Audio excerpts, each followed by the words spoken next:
예배하는 저와 여러분에게 하나님의 은혜가 함께 하시기를 간절히 소망합니다.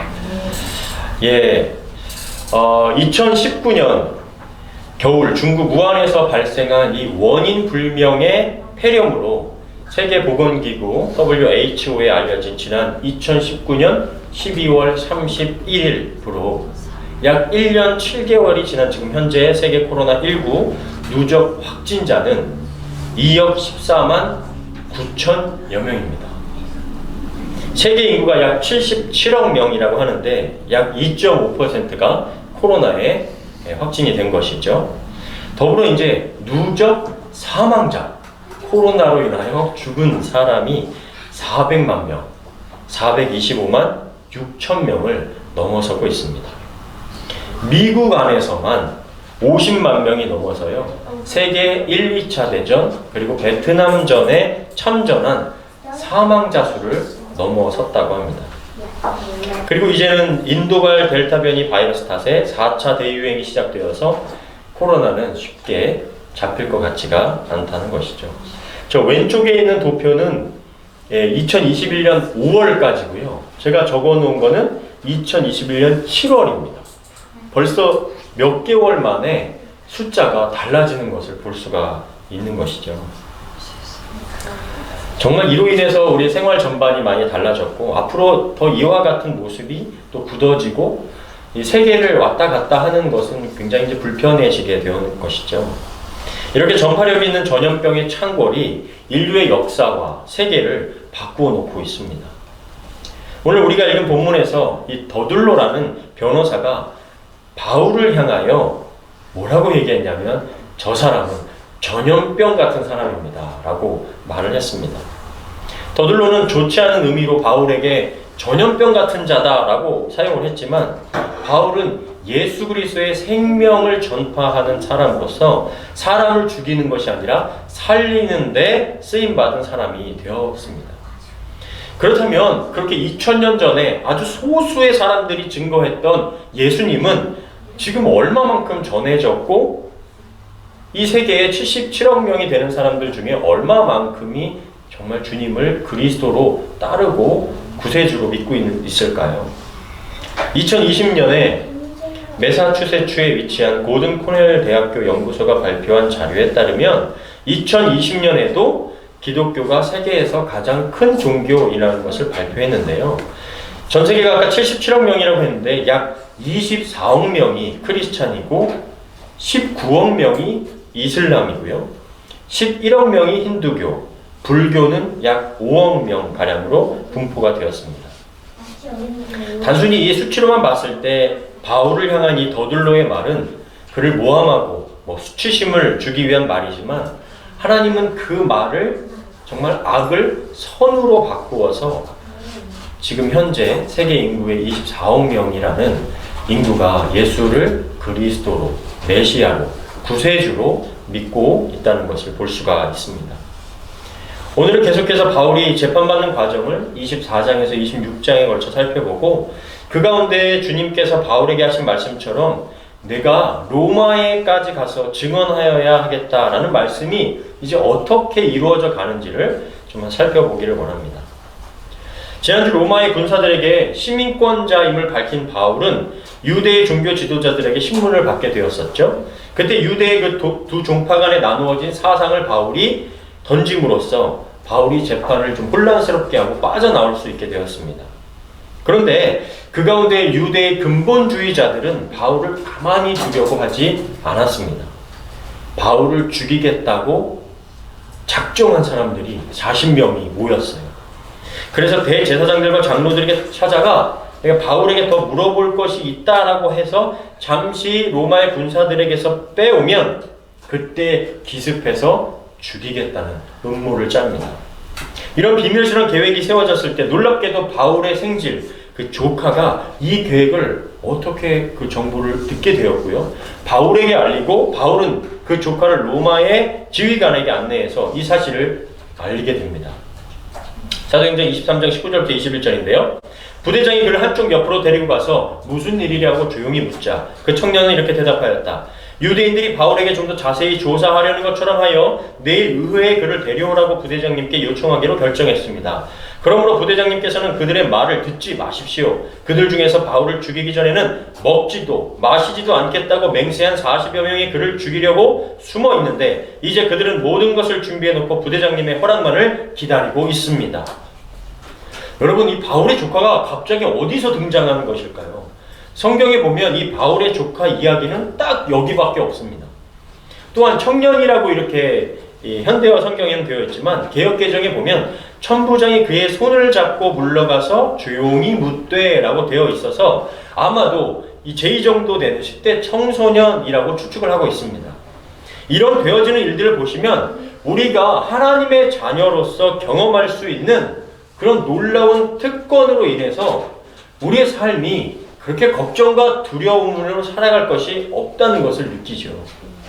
로마의 군사들도 모르는 아주 비밀스럽고 치밀한 계획을 세웠다 할지라도 하나님의 눈과 귀에는 다 보이고 다 들리셔서 하나님의 자녀를 향한 악한 계획의 틀어지고 막아지는 그런 은혜가 있다는 것입니다. 저는 가끔 생각해 봅니다. 하나님께서 진짜 나도 알지 못하는 그런 위험한 일, 사고, 거짓, 고통에서 나를 얼마나 막아주셨을까? 얼마나 뒤에서 도우시고 계실까? 나를 위해 얼마나 앞의 일을 또 준비하고 계획하고 계실까? 그것이 우리가 알지 못하는 인생의 앞날에 대해 걱정하거나 두려워할 필요가 없다는 보증이 됩니다.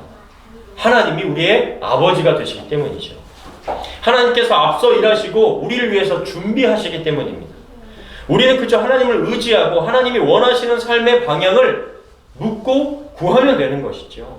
하나님, 제가 어떻게 살면 되겠습니까? 하나님, 저의 길을 인도해 주십시오 라고 말이죠. 정말 이렇게 말씀을 다 준비하고 수요일 날 오전에 잠시 시간을 내서 아이들과 같이 산책을 하고 싶었는데 아이들이 방학인데 왜 자꾸 이제 이러냐는 식의 자꾸 그런 피드백이 있어서 그래, 알았어, 나 혼자 갈 거야. 이제 약간 반 삐져서 그러고서는 이제 산책을 혼자 나갔습니다.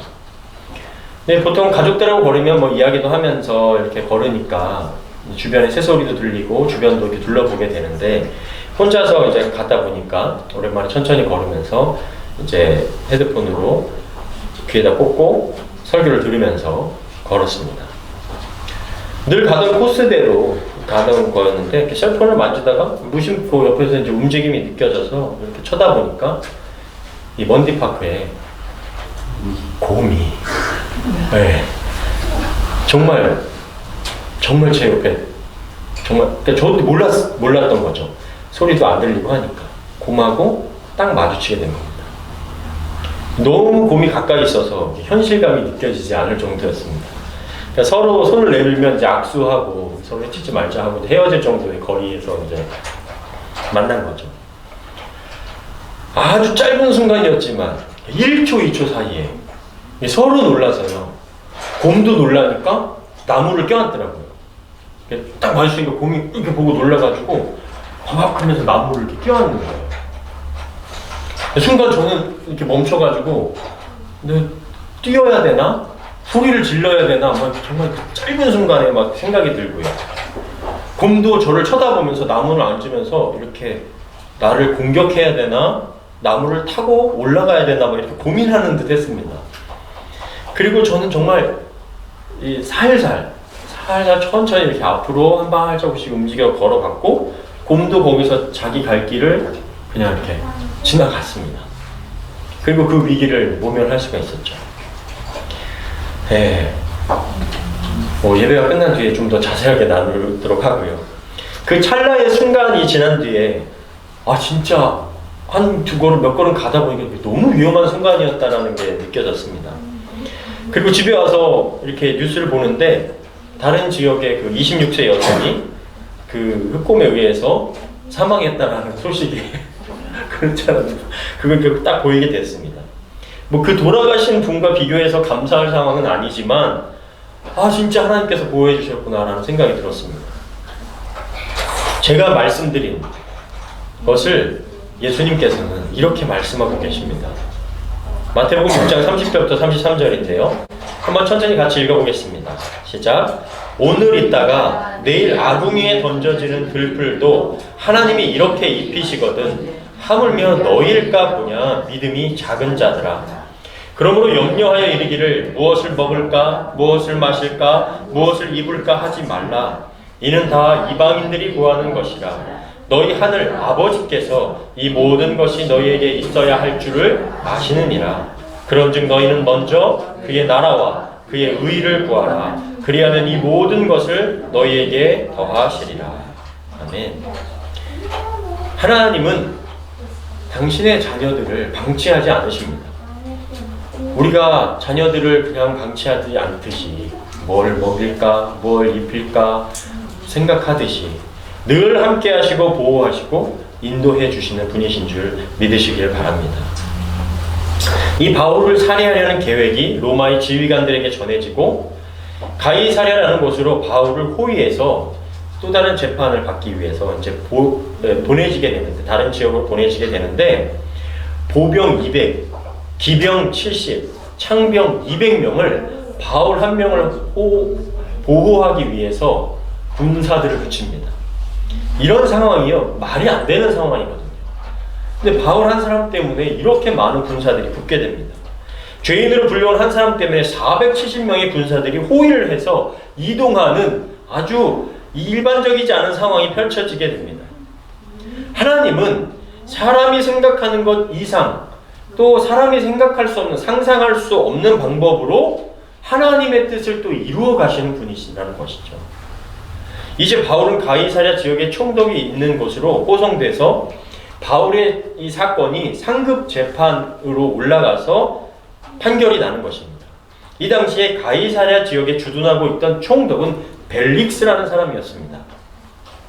바울이 가이사랴에 무사히 도착한 뒤 5일 뒤에 재판이 열리는데 그때 종교 지도자 무리와 함께 이 변호사 더둘로가 바울을 고발한 내용이 바로 오늘 우리가 읽었던 내용입니다. 그가 고발했던 건 3가지였습니다. 첫째는요, 바울은 유대인들을 선동해서 국가 권력에 맞서 봉기를 일으키려고 했다는 거예요. 두 번째, 바울은 나사렛 이단 종파의 우두머리다. 셋째, 바울은 성전을 더럽히려는 시도를 했다. 그러니까 국가적이고 또 종교적으로 막 빠져나갈 수 없는 고소를 이유를 다 댄 거예요.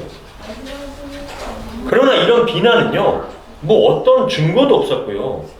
제시할 만한 증거를 제시할 만한 게 하나도 없었습니다. 바울은 선교 여행을 마치고 예루살렘에 체류한 기간도 굉장히 짧았었죠. 그때 기억하실 겁니다. 7일 정결 예식을 바울이 도와서 유대인들에게 오해를 벗어버리자라는 아주 짧은 시간에 그 일들을 진행을 하고 있었기 때문에 무슨 예루살렘을 봉기를 일으킬 만한 그런 것도 없었습니다. 또 뭐 여러 가지 국가 권력에 대한 봉기 일으키는 시도도 없었던 것이죠. 그리고 바울 나사렛 이단 종파에 대해서도 바울은 이렇게 고백을 합니다. 사도행전 24장 14절부터 15절인데요. 그러나 내가 이것만은 가깝게 시인합니다.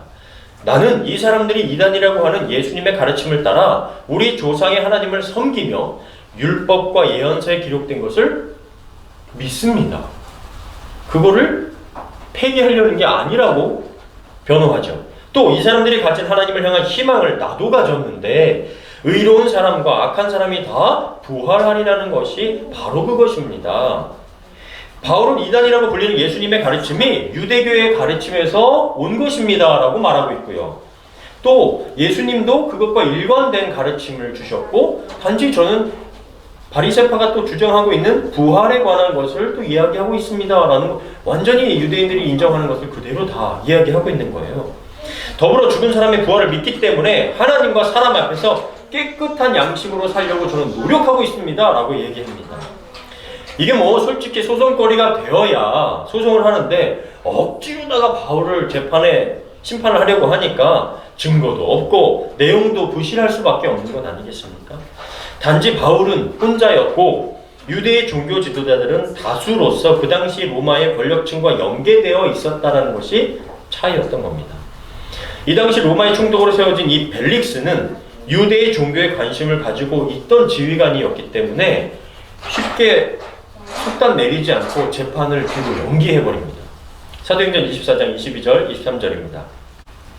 벨릭스는 예수님의 가르침을 잘 알고 있었으므로 부대장 루시아가 오면 이 일을 처리하겠다고 말한 후 재판을 연기했다.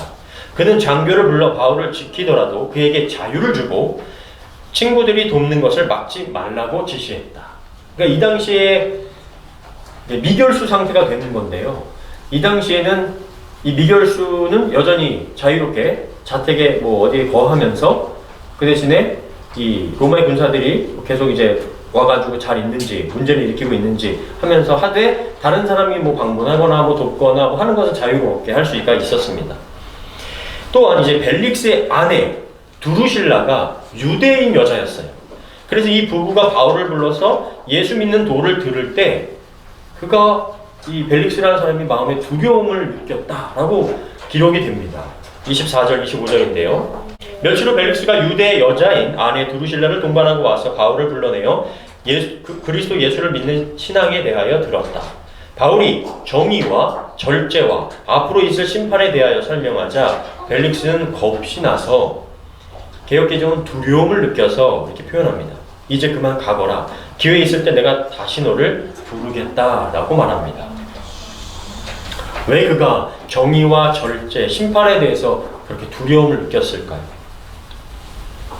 이 역사가들이 기록한 벨릭스라는 인물은 그렇게 좋지 않은 평가를 받습니다.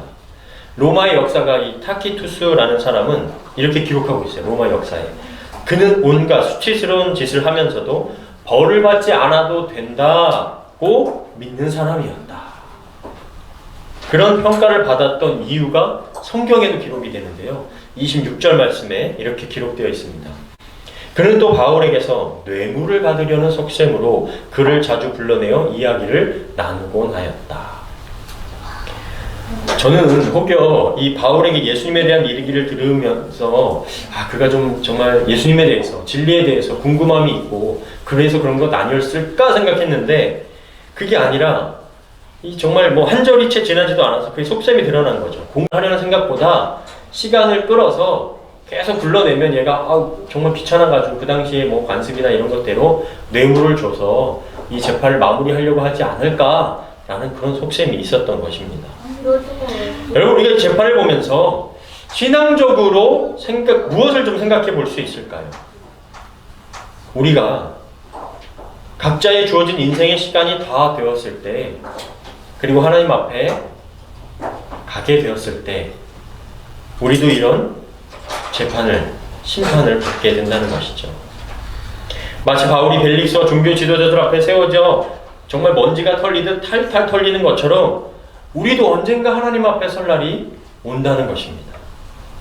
그때 우리가 눈으로 지은 죄, 입으로 지은 죄, 손으로 지은 죄, 마음으로 지은 죄, 이건 다른 사람은 아무도 몰라 라고 하며 나만 알고 있는 죄들이 어쩌면 정말 영화처럼 쫙 펼쳐질 거예요. 그리고 하나님 그 죄에 대해서 물으실 겁니다. 그때 여러분은 어떻게 하나님 앞에서 자기 변명을 하시겠습니까? 하나님 그거 제가 일부러 한 거 아닌데요? 그렇게 말할 수 있는 건 또 몇 개나 될까요? 하나님 그건 상대방이 기분 나쁘게 해서 제가 그런 거 아닙니까? 그렇기 때문에 제가 이렇게 해서 그런 게 올라왔던 거고 제가 그렇게 해서 상대했던 거 아닙니까? 라고 변명할 수 있는 게 또 얼마나 될까요? 히브리서 9장 27절에는 이렇게 기록되어 있습니다. 사람이 한 번 죽는 것은 정해진 운명이지만 죽은 후에는 심판이 있습니다. 그 심판 앞에서 우리가 할 수 있는 말이 뭘까요? 정말 이 한마디면 모든 게 다 해결될 것. 그게 뭘까요? 하나님이 그래 통과 라고 하실 말씀이 뭐가 있을까요?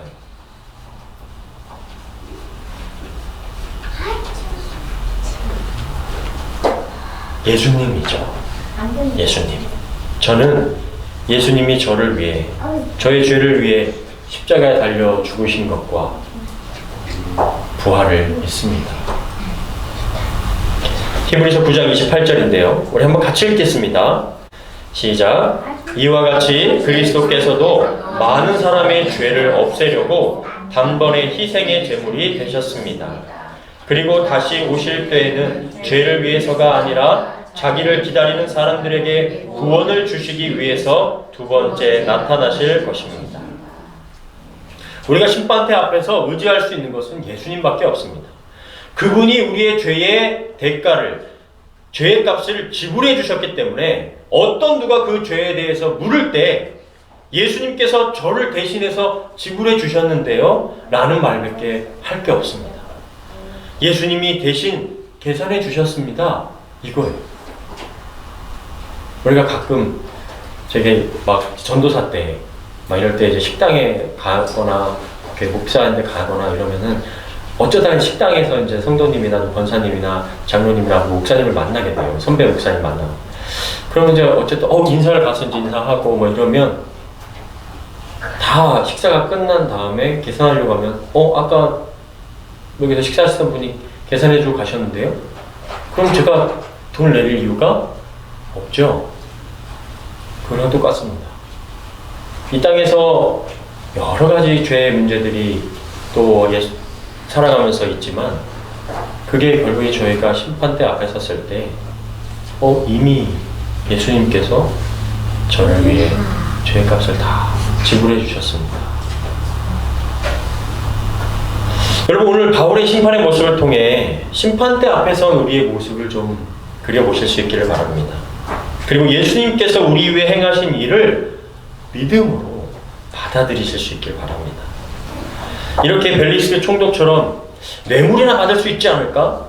유대인들과 좋은 관계를 유지할 수 있지 않을까 했던 벨릭스는요, 소송을 지연하면서 계속 바울을 가두어뒀어요. 그렇게 가두어둔 중에 총독이 교체가 됩니다. 그래서 벨릭스의 자리에 보르기오 베스도라는 총독이 오게 돼요. 벨릭스는 떠나고 베스도가 오게 됩니다. 그렇게 바울이 감옥에 갇혀 있는 시간이 2년이 지났어요. 굉장히 시간을 많이 끌었죠.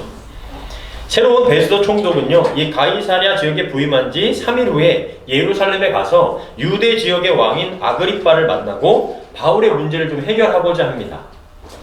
이제는 바울이 아그리빠 왕과 베스도 앞에서 재판을 받으면서 자신을 변호하게 됩니다. 이것이 변명인지 예수님을 전하는 것인지 말씀을 읽다 보면 지금 재판을 받고 있는 건지 전도를 하고 있는 건지 모를 정도로 바울의 태도가 너무나 담대합니다.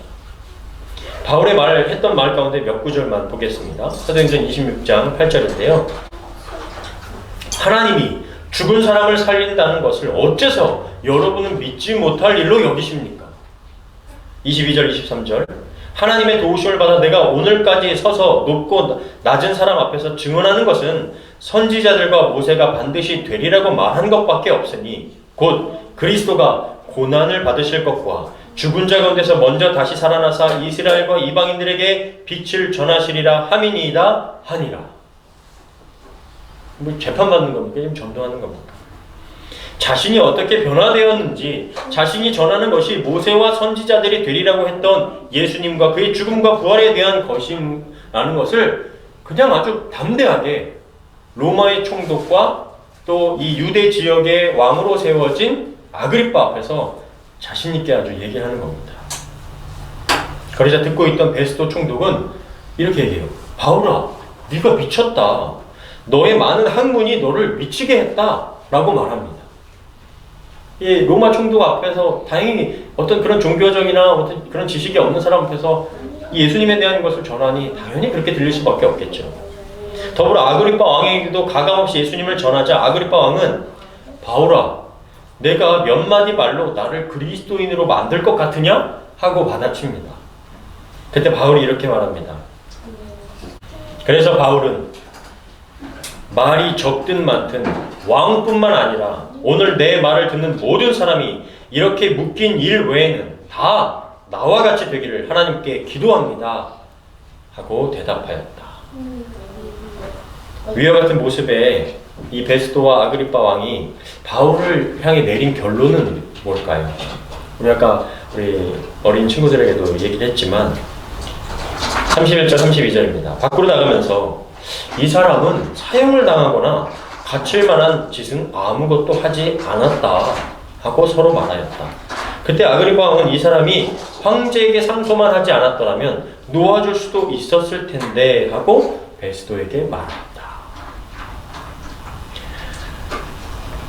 그 자리에 앉아 바울의 변호를 듣던 사람들은 모두 무죄를 확신했습니다. 단지 바울이 벨릭스와 함께 있는 동안 시민권자로서 네가 황제에게 상소를 하길 원하느냐라고 물었을 때 내가 황제에게까지 가기를 원한다라고 얘기했어요. 왜 그렇게 했냐면 주님께서 내가 로마에 가서도 이와 같은 이야기를 해야 하겠다라는 것 때문이었죠. 요즘으로 표현하면 이제 고등법원에 항소를 한 것인데요. 그렇게 바울은 이제 결박된 몸이긴 하지만 이제 죄수로, 이제 미결수로 재판을 받아야 되는 사람으로 가야 되지만 자신의 결단과 이제 주님의 부르심을 통해서 로마로 향하게 되는 여정이 펼쳐집니다. 저는 이 바울이 재판을 몇 번 당하면서 그 당시 말 한마디에 나르는 새도 떨어뜨릴 수 있는 이렇게 권세가들 앞에서 어떻게 이렇게 당당할 수 있을까 정말 이렇게 곱씹어 보며 좀 우리들의 신앙을 살펴보게 됩니다. 나는 그렇게 할 수 있는 믿음이 있는가? 누군가 예수님을 믿는 것 때문에 이렇게 정말 고생을 겪고 위협을 겪고 모함을 당하면 잘 견딜 수 있을까? 바울이 담대할 수 있는 이유는요, 정말 이유가 있기 때문이었죠. 믿을 만한 구석이 있는 거예요. 그의 뒤에 주님이 계시기 때문입니다. 주님이 함께 하시고 주님의 준비하심과 계획 속에 바울이 함께 하고 있기 때문이죠. 그것이 아니라면 어떻게 이렇게 담대할 수 있겠어요? 마치 제가 산책을 하는데 제 손 안에 곰의 위치 추적기가 있다고 생각해 보세요. 아, 지금 곰이 어디 있구나. 아, 곰이 지금 어디에서 움직이고 있고 이렇구나 라고 안다면 제가 어떻게 산책을 해도 걱정이 없겠죠. 두려워할 일이 없겠죠. 그처럼 바울은 하나님께서 자신을 어떻게 이끌어 가실지, 아, 다음 과정은 로마구나, 이걸 알고 있으니까 그 사람들 앞에서 두려워할 필요가 없는 겁니다. 인생을 살아가면서 하나님과 함께하며 하나님께서 인도해 주신다는 확신 속에 살아가니까 두려울 일이 없는 거예요. 하나님이 우리 아버지가 되어주셔서 우리의 삶을 인도해 주시는 확신 가운데 살 때 정말 걱정과 두려움이 앞서기보다 평안과 기쁨이 여러분과 함께 하실 줄 믿습니다. 설교 서두 전에 전 세계에서 가장 많은 인구가 기독교라고 말씀을 드렸습니다.